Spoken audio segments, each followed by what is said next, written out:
आज हम लोग बात करने वाले हैं डायग्नोसिस के बारे में बात कर रहे थे, ठीक है। जिसमें मैंने बताया था डायग्नोसिस में क्लिनिकल एग्जामिनेशन के बारे में बताया था कि जो क्लिनिकल एग्जामिनेशन है ये न्यूमोनिया को डायग्नोस करने का पहला इंपॉर्टेंट स्टेप होता है।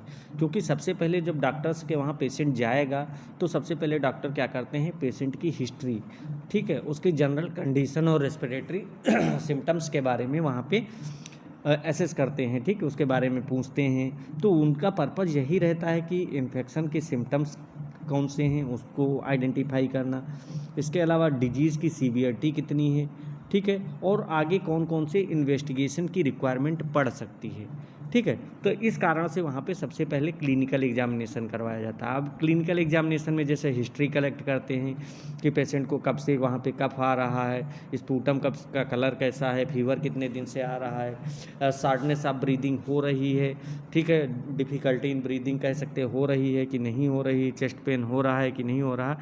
तो बहुत सारी चीज़ें वहाँ पे हिस्ट्री कलेक्ट करते हैं। इसके बाद क्या करवाते हैं, वहाँ पे फिजिकल एग्जामिनेशन करवाते हैं।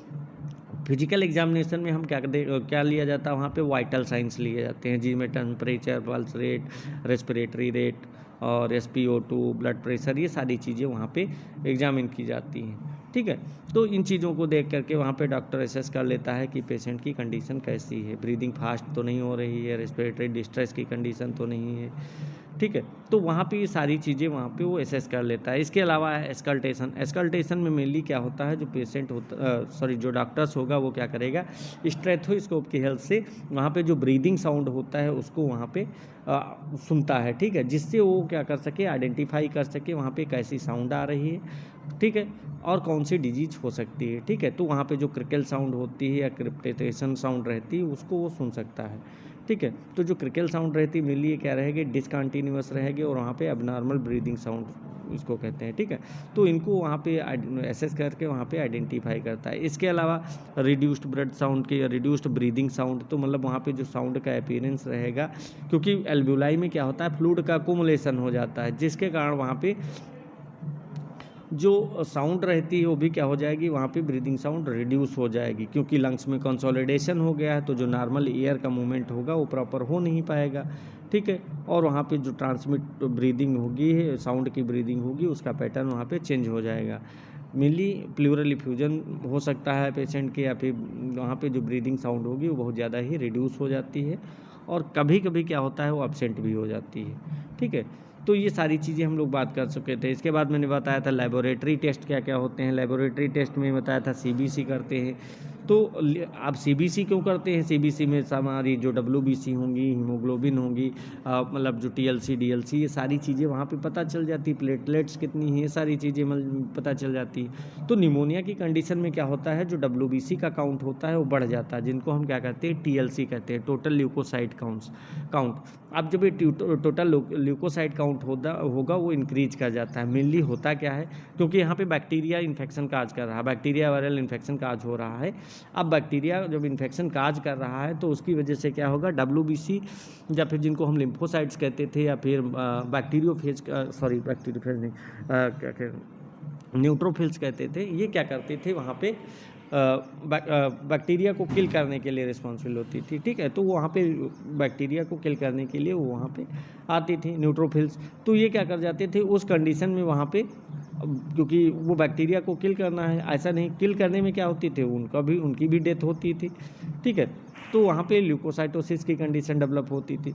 इस कारण से वहाँ पे जो बैक्टीरिया अगर इन्फेक्शन काज कर रहा है तो न्यूट्रोफिल्स का काउंट हमेशा ही वहाँ पे इंक्रीज होके आएगा, ठीक है। तो इसीलिए वहाँ पे CBC करवाते हैं, जिससे वहाँ पे WBC का काउंट देखते हैं नॉर्मल है या लो है, ठीक है, या फिर वहाँ पे बढ़ा हुआ है। तो ये सारी चीज़ें वहाँ पे देख सकते हैं। इसके अलावा स्पूटम करवाते टेस्ट है, स्पूटम या फिर स्पूटम स्टेन करवाएंगे या कल्चर करवा सकते हैं।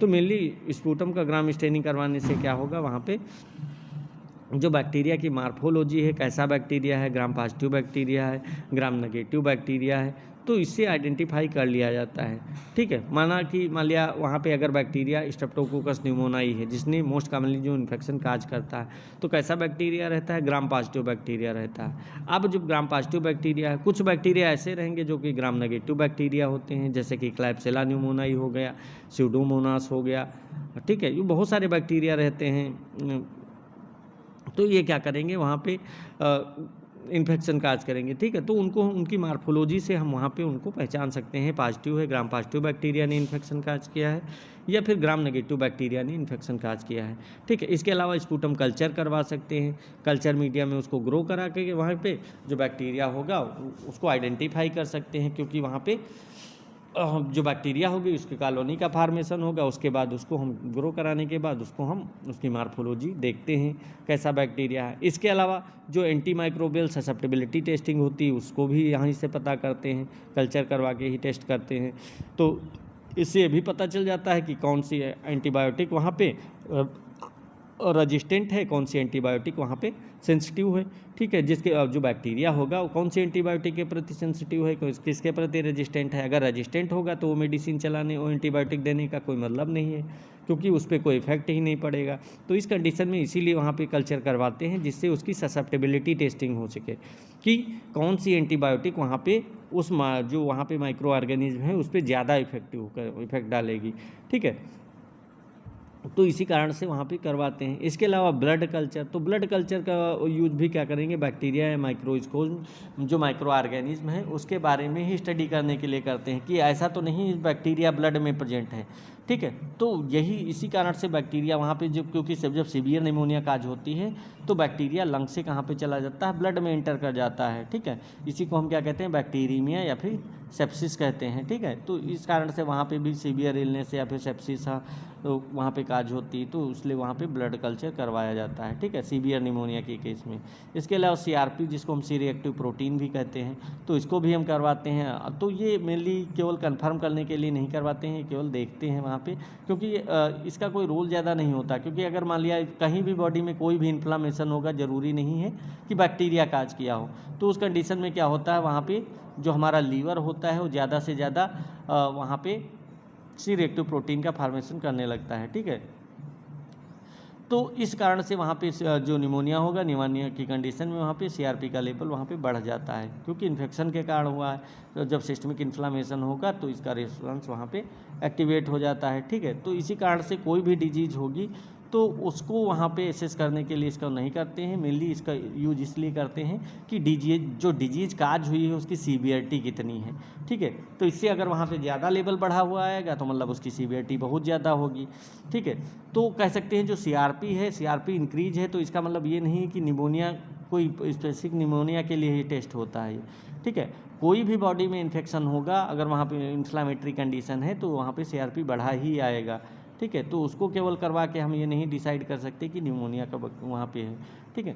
दूसरा होगा प्रोकैल्सिटोनिन, इसके बारे में बताए थे, ये क्या रहता है, बायोमार्कर रहता है जो क्या करेगा वहाँ पे सिस्टमिक बैक्टीरियल इन्फेक्शन में वहाँ पे ही इसका जो कह सकते हैं ये जो रहेगा ये वहाँ पे इंक्रीज होके आता है, ठीक है। तो अगर वहाँ पे हाई प्रोकैल्सिटोनिन है तो इसका मतलब वहाँ पे बैक्टीरियल निमोनिया हो सकता है, और नहीं भी हो सकता है, ज़रूरी नहीं है, ठीक है।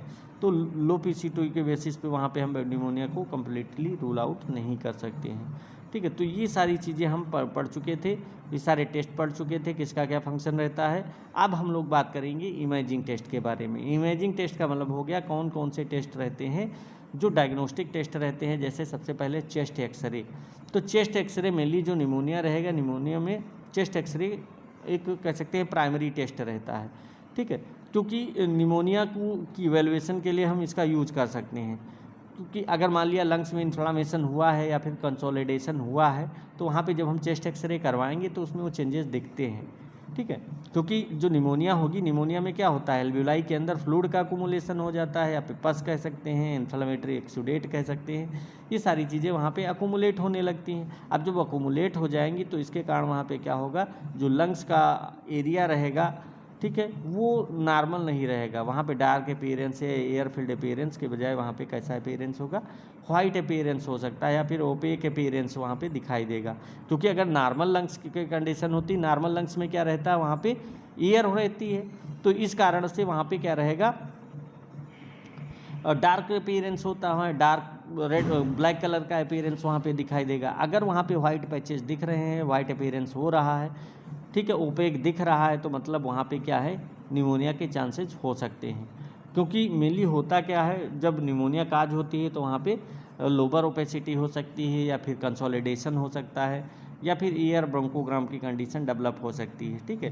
तो प्लूरल इफ्यूजन को भी यहाँ पे देखा जाता है। इसके अलावा तो ये सारी कंडीशन को हम असेसमेंट करने के लिए चेस्ट एक्सरे करवाते हैं, ठीक है। तो अगर वहाँ पे निमोनिया है तो वहाँ पे एल्वेओलाई में फ्लूइड का अक्यूमुलेशन होगा, एयर का कंटेंट वहाँ पे कम हो जाएगा, जो अफेक्टेड एरिया होगी वो ज़्यादा ओपेक दिखेगी और वहाँ पे वाइट कलर का अपीयरेंस दिखेगा, ठीक है। तो अगर हम चेस्ट का एक्सरे करवाते हैं, अगर वहाँ पे ओपेक की कंडीशन दिखती है तो समझ लो वहाँ पे निमोनिया के चांसेस हैं एबनॉर्मल कंडीशन में, ठीक है।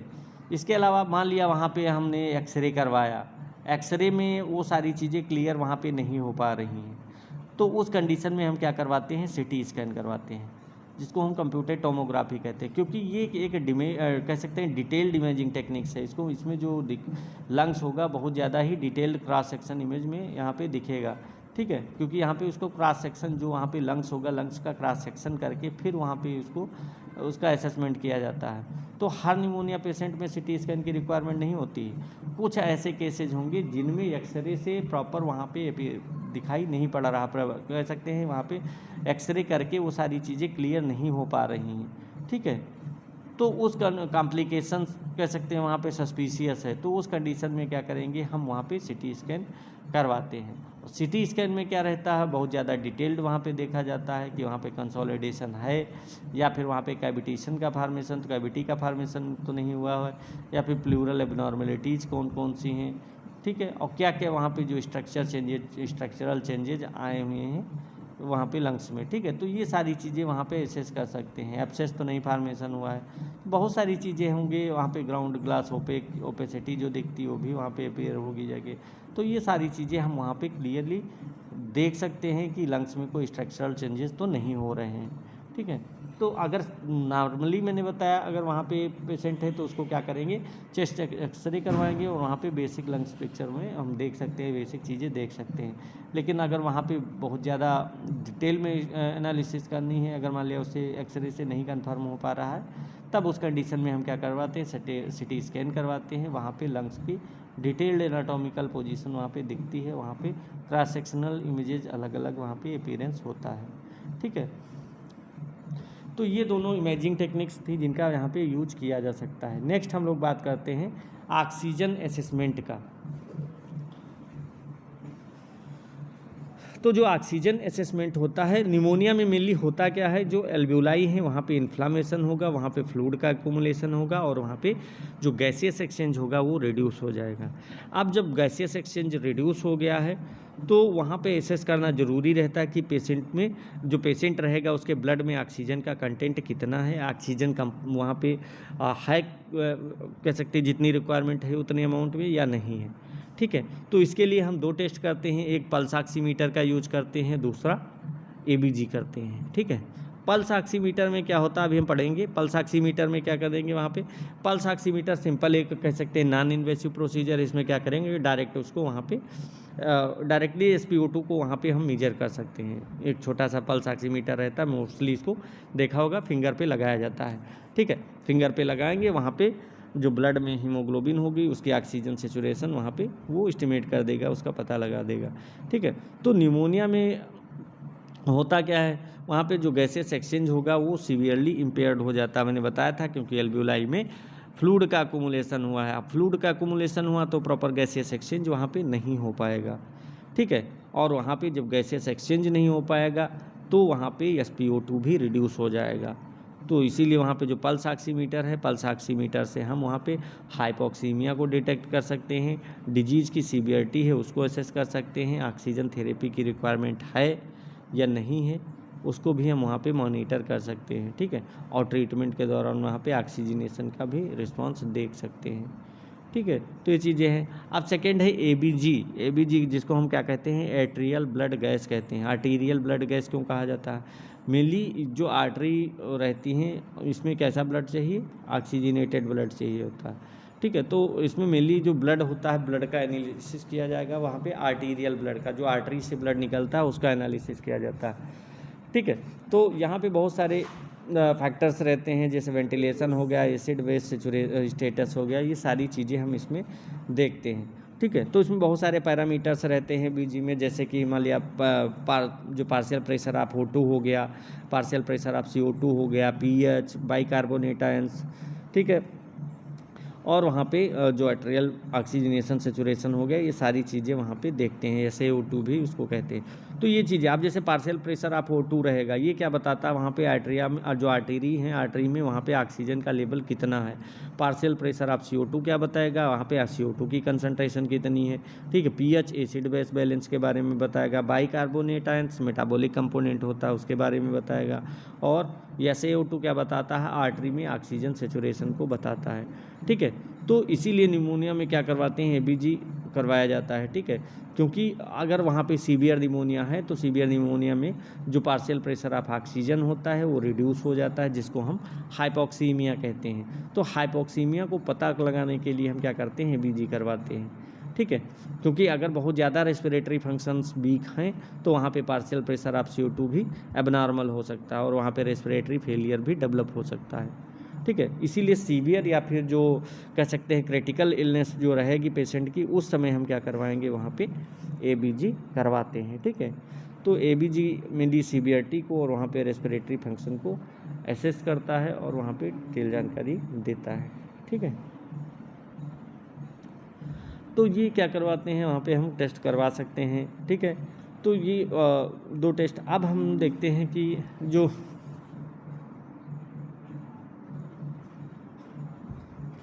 कौन कौन सी कॉम्प्लिकेशंस हो सकती हैं अगर मान लिया किसी की निमोनिया की कंडीशन डेवलप हो गई है, ठीक है। अगर मान लिया उसका ट्रीटमेंट नहीं किया गया है सही टाइम पे, तो वहाँ पे क्या निमोनिया क्या हो जाएगी, बहुत ज़्यादा सीवियर हो जाएगी, ठीक है। अब जब सीवियर हो जाएगी तो जो इन्फेक्शन है या जो इन्फ्लामेशन होगा वो वहाँ पे और ज़्यादा बढ़ जाएगा और वहाँ पे क्या काज करेगा, जो प्लूरा होगा या ब्लड स्ट्रीम होगा और जो पूरी बॉडी होगी उसको वहाँ पे इफ़ेक्ट करेगा, ठीक है। तो अब हम चलते हैं, इसमें देखते हैं कौन कौन सी कॉम्प्लिकेशंस वहाँ पे हो सकती हैं। तो सबसे पहले इसमें कंडीशन है प्लूरल इफ्यूजन की। अब प्लूरल इफ्यूजन का मतलब क्या होता है कि जो प्लूरल स्पेस है वहाँ पे जो फ्लूड है, फ्लूड का अकोमुलेशन होना एबनॉर्मल अमाउंट में, वैसे तो फ्लूड रहता ही है लेकिन एबनॉर्मल अमाउंट में वहाँ पे फ्लूड का अकोमुलेशन होना ही क्या कहते हैं, प्लूरल इफ्यूजन कहते हैं, ठीक है। वैसे फ्लूड रहता है, मैंने बताया कि नॉर्मली जो प्लूरल स्पेस रहेगा वो बहुत ही कम अमाउंट में वहाँ पे फ्लूड रहता है। वो इसलिए रहता है कि जो लंग्स होगा, लंग्स का मूवमेंट वहाँ पे स्मूथ बना रहे। लेकिन निमोनिया की कंडीशन में क्या होता है, इन्फ्लामेशन बहुत ज़्यादा होता है, ठीक है। तो वहाँ पे जो प्लूरा होगा, प्लूरा तक वहाँ पे ब्लड फ्लूइड का अकोमुलेशन हो जाता है, क्योंकि प्लूरा के पास भी क्या रहती हैं, ब्लड वेसल्स रहेंगी। और इसमें मैंने बताया भी था क्या होता है, जब निमोनिया काज होती है अब तो वहाँ पे जो परमेबिलिटी होती है ब्लड वेसल्स की वो इंक्रीज हो जाती है। वेसोडाइलेशन काज करेंगे, ब्लड वेसल्स की परमेबिलिटी इंक्रीज होगी और वहाँ पे जो फ्लूइड होगा वो प्लूरल स्पेस में अकोमुलेट होने लगेगा, ठीक है। अब जब फ्लूइड का अकोमुलेशन वहाँ पे होने लगेगा तो कौन सी कंडीशन डेवलप होगी, प्लूरल इफ्यूजन की कंडीशन डेवलप होगी, ठीक है। तो इसी कारण से अब फ्लूइड क्या कर सकता है, फ्लूइड लंग्स को वहाँ पे बाहर की तरफ कंप्रेस कर सकता है, जिससे क्या होगा, लंग एक्सपेंशन कम हो जाएगा और वहाँ पे पेशेंट को शार्टनेस ऑफ ब्रीदिंग की कंडीशन डेवलप हो जाती है। इसीलिए जिसको निमोनिया काज होती है उनके शार्टनेस ऑफ ब्रीदिंग डेवलप हो सकता है, ठीक है। सेकेंड बात करते हैं इम्फाइमा की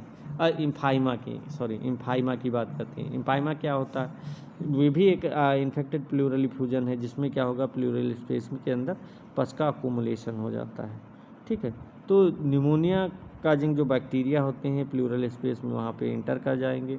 अब जब प्लूरल स्पेस में इंटर कर जाएंगे तो वहाँ पे सीवियर इन्फ्लामेशन काज करेंगे, ठीक है। और वहाँ पे जो प्लूरलेंट फ्लूइड होता है उसका फार्मेशन होने लगता है, ठीक है। मेनली होता क्या है, जब निमोनिया होती है, निमोनिया में क्या होगा, प्लूरल इन्फेक्शन होगा, पस का फार्मेशन होगा और वहाँ पे इम्पाइमा की कंडीशन डेवलप होगी, ठीक है। इम्पाइमा में केवल फ्लूइड नहीं बल्कि वहाँ पे क्या होगा, जो इन्फेक्टेड पस होता है, ठीक है, वो भी वहाँ पे अकोमुलेट होता है। इसीलिए वहाँ पे जो सिंपल प्लूरल इफ्यूजन होगा उससे ज़्यादा कॉम्प्लिकेटेड कंडीशन कौन सी मानी जाती है, इम्पाइमा की कंडीशन मानी जाती है, ठीक है। तो इसीलिए इम्पाइमा में क्या रहता है, कभी कभी बहुत ज़्यादा सीवियर हो जाती है तो उस केस में वहाँ पे एंटीबायोटिक्स तो देते ही हैं, एंटीबायोटिक्स के साथ साथ में वहाँ पे ड्रेनेज की भी रिक्वायरमेंट होती है, क्योंकि वहाँ पे फ्लूइड बहुत ज़्यादा अकोमुलेट होता है, तो उस कारण से वहाँ पे जो फ्लूइड होगा उसको वहाँ पे निकालना पड़ता है। ठीक है, तो उसी को क्या कहते हैं, वो ड्रेनेज सिस्टम कहते हैं। ठीक है, नेक्स्ट है लंग एब्सेस की कंडीशन। तो लंग एब्सेस में क्या होता है, जो लंग होगा, लंग टिश्यू के अंदर वहाँ पे लोकलाइज्ड कैविटी होता है, वहाँ पे पस का फार्मेशन करता है। ठीक है, तो जो सीवियर बैक्टीरियल इन्फेक्शन होगा उस कारण से वहाँ पे जो लंग्स होंगे, लंग्स में जो टिश्यूज़ होते हैं, ठीक है, लंग के टिश्यूज़ में वहाँ पे नेक्रोसिस काज करता है। नेक्रोसिस मतलब टिश्यू को वहाँ पे डिस्ट्रॉय कर देता है। अब जो नेक्रोटिक टिश्यू होंगे वहाँ पे लिक्विफाई होकर ये क्या करेंगे, पस फिल्ड कैविटी का फार्मेशन करेंगे। अब जब पस फिल्ड कैविटी वहाँ पे फार्मेशन हो जाएगा तो वहाँ पे धीरे धीरे पस अकोमुलेट होने लगेगा और वहाँ पे लंग एब्सेस का फार्मेशन होगा जाके। ठीक है, तो जब लंग एब्सेस का फार्मेशन होगा तो उस कंडीशन में वहाँ पे पेशेंट को वहाँ पे परसिस्टेंट फीवर रहेगा, प्रोडक्टिव कफ होता रहेगा और वहाँ पे फाउल स्मेल लाइक वहाँ पे स्पूटम हो सकता है। जो स्पूटम होगा उसमें वहाँ पे फाउल स्मेल आती रहती है। ठीक है, नेक्स्ट कंडीशन है रेस्पिरेटरी फेलियर की। अब रेस्पिरेटरी फेलियर क्या होता है, तो मैंने बताया मेनली जब लंग्स क्या होंगे, बॉडी की जितनी भी रिक्वायर्ड ऑक्सीजनेशन होगा और वहाँ पे जो कार्बन डाइऑक्साइड रिमूवल होगा, दोनों को वो क्या कर पाएँ, रिगुलरली मेंटेन नहीं कर पाते हैं। अब जो बहुत ज़्यादा ये होता कब है, जो बहुत ज़्यादा सीवियर निमोनिया होती है। अब बहुत ज़्यादा सीवियर निमोनिया में क्या हो जाएगी, जो एल्वियोलाई रहेंगे, एल्वियोलाई में वहाँ पे फ्लूइड का अकोमुलेशन होने लगता है और जो इन्फ्लामेटरी एक्सुडेट होगा वो वहाँ पे बिल्कुल फिल हो जाता है। अब जब एल्वियोलाई फुल हो जाएंगी फ्लूइड से तो वहाँ पे गैसियस एक्सचेंज क्या होगा, रिड्यूस हो जाएगा, बहुत ज़्यादा ही लो हो जाता है ऑक्सीजन। और जब ऑक्सीजन का कंटेंट बहुत ज़्यादा लो हो जाएगा, वहाँ पे प्रॉपर गैसियस एक्सचेंज हो ही नहीं पाएगा, तो क्या होता है, जो वहाँ पे ब्लड होगा, ब्लड में ऑक्सीजन की डिफिशियंसी होने लगती है। अब ब्लड में ऑक्सीजन की डिफिशियंसी होने लगेगी, उसी को हम क्या कहते हैं, हाइपोक्सीमिया कहते हैं।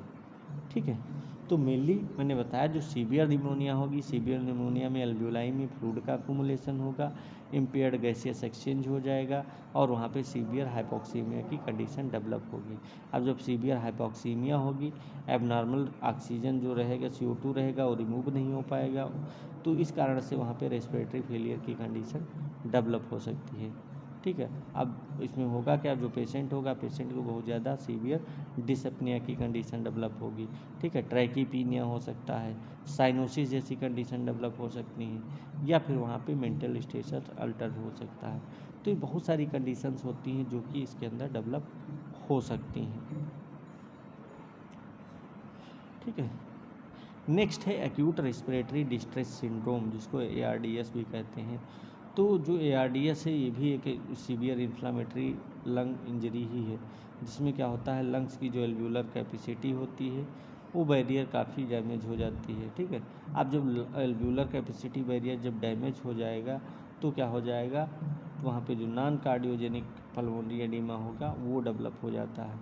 ठीक है, और जो दोनों लंग्स होंगे वहाँ पे एक्सटेंसिवली ऑक्सीजनेशन इम्पेयरमेंट हो सकेगा।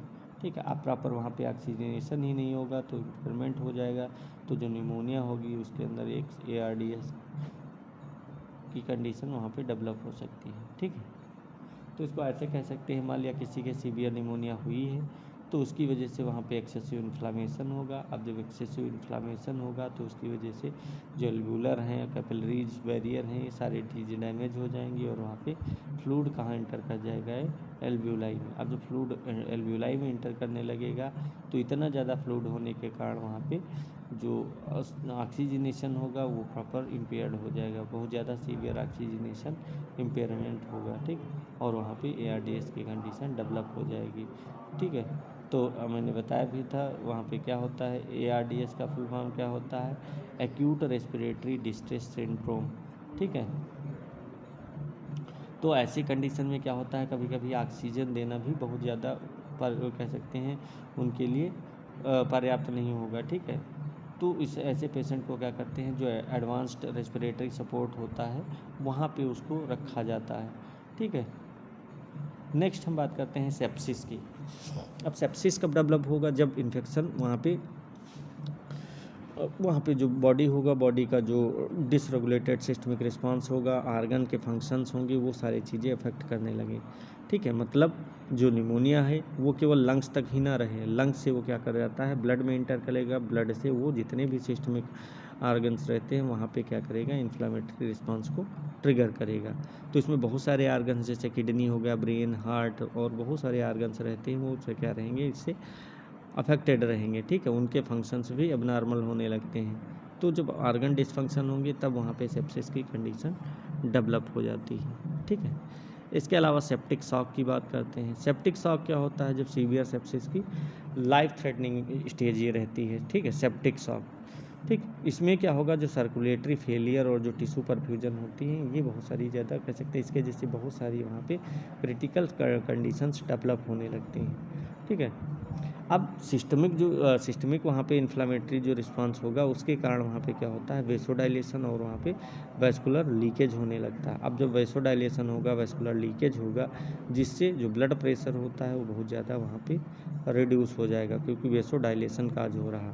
अब जब ब्लड प्रेशर वहाँ पे बहुत ज़्यादा रिड्यूस हो जाएगा तो इस कारण से वहाँ पे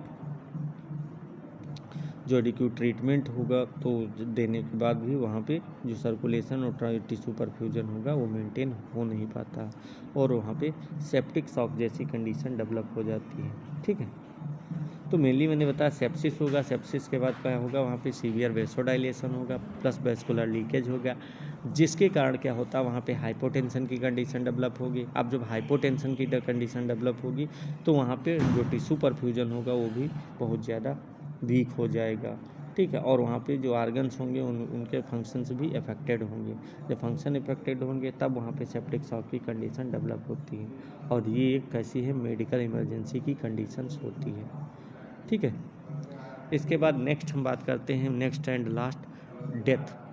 तो अगर वहाँ पे सीवियर निमोनिया है, सीवियर निमोनिया की कॉम्प्लिकेशंस को समय पे हम कंट्रोल नहीं करेंगे, ठीक है, आप समय पे कंट्रोल नहीं करेंगे तो क्या होगा, वहाँ पे रेस्पिरेटरी फेलियर जैसी कंडीशन डेवलप होगी, एक्यूट रेस्पिरेटरी डिस्ट्रेस सिंड्रोम जैसी कंडीशन डेवलप हो जाएंगी, सेप्सिस है, सेप्टिक शॉक है, ये बहुत ही सीवियर कंडीशंस होती हैं जो कि वहाँ पे डेवलप होने लगती हैं। अब ये कंडीशन जब डेवलप हो लेने लगेंगी तो इसकी वजह से वहाँ पे मल्टीपल आर्गन फेलियर की कंडीशन डेवलप हो जाती है। अब जब मल्टीपल आर्गन फेलियर की कंडीशन डेवलप होगी और वहाँ पे जो ऑक्सीजनेशन है और सर्कुलेशन है, ये सारी चीज़ें वहाँ पे मेंटेन नहीं हो पाएंगी और पेशेंट की वहाँ पे डेथ हो सकती है। ठीक है, तो इसमें मैंने कॉम्प्लिकेशंस में बहुत सारी चीज़ें बताएं, प्लूरल इफ्यूजन, एम्फाइमा, और इसके अलावा एम्फाइमा के अलावा लंग एब्सेस हो गया, respiratory failure, ARDS, septic shock, sepsis हो गया, डेथ हो गई, ये सारी चीज़ें कंडीशंस वहाँ पे डेवलप हो सकती हैं। ठीक है, तो ये सारी चीज़ें कॉम्प्लिकेशंस हो गई। नेक्स्ट क्लास में हम लोग पढ़ेंगे मैनेजमेंट के बारे में, जो निमोनिया का मैनेजमेंट होता है, कैसे मैनेजमेंट करेंगे, मैनेजमेंट में मेडिकल मैनेजमेंट क्या होता है। ठीक है, मेडिकल मैनेजमेंट में कौन कौन सी एंटीबायोटिक्स होंगी, एंटीवायरल, एंटी फंगल ड्रग देंगे, सपोर्टिव ट्रीटमेंट क्या होता है, न्यूट्रिशनल मैनेजमेंट, इसके बाद नर्सिंग मैनेजमेंट, फिर प्रिवेंशन के बारे में हम पढ़ेंगे। प्रिवेंशन में भी क्या पढ़ते हैं, प्राइमरी प्रिवेंशन क्या होता है, सेकेंडरी प्रिवेंशन क्या होता है और टर्सरी प्रिवेंशन क्या होता है। ठीक है, तो ये सारी चीज़ें पढ़ेंगे।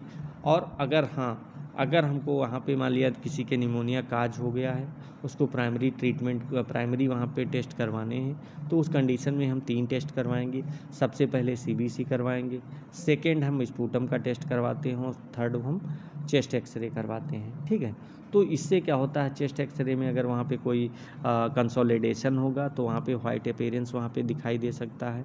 ठीक है, अगर वहाँ पे बहुत ज़्यादा कोई कॉम्प्लिकेशंस होती हैं तो वो सारी चीज़ें वहाँ पे अपीयर हो जाती हैं। ठीक है, और ये प्राइमरी टेस्ट रहते हैं वो वहाँ पे हम करवा सकते हैं और वहाँ पे उसको एसेस कर सकते हैं। ठीक है, तो आज इतना ही रखते हैं, बाकी नेक्स्ट क्लास में। ठीक है, और हाँ, अगर आप अपना मेडिकल स्टोर चला रहे हैं और उसे फार्मा क्लिनिक में चेंज करना चाहते हैं तो आपके लिए बेस्ट है टेलीमेडिसिन कोर्स। आप इसमें आपको बताया जाएगा कि कैसे आप अपने मेडिकल स्टोर को कारपोरेट मेडिकल स्टोर से बेहतर कर सकते हैं और एक हेल्थ केयर इकोसिस्टम को डेवलप कर सकते हैं। ठीक है।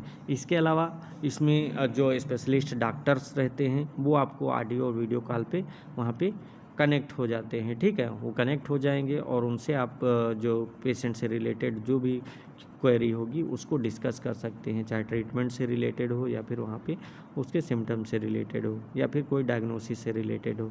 तो ये सारी चीज़ें वहाँ पे हम उन पे बात करके उनसे डिस्कस कर सकते हैं। अगर इस कोर्स की कंप्लीट फ़ीस के बारे में बात की जाए तो इसकी फ़ीस है 25,000, ठीक है। तो अगर आप इस कोर्स करने के इच्छुक हैं तो आप दिए गए नंबर पे कॉल कर सकते हैं और इसके बारे में डिटेल जानकारी ले सकते हैं। ओके क्लास, आज इतना ही, बाकी नेक्स्ट क्लास में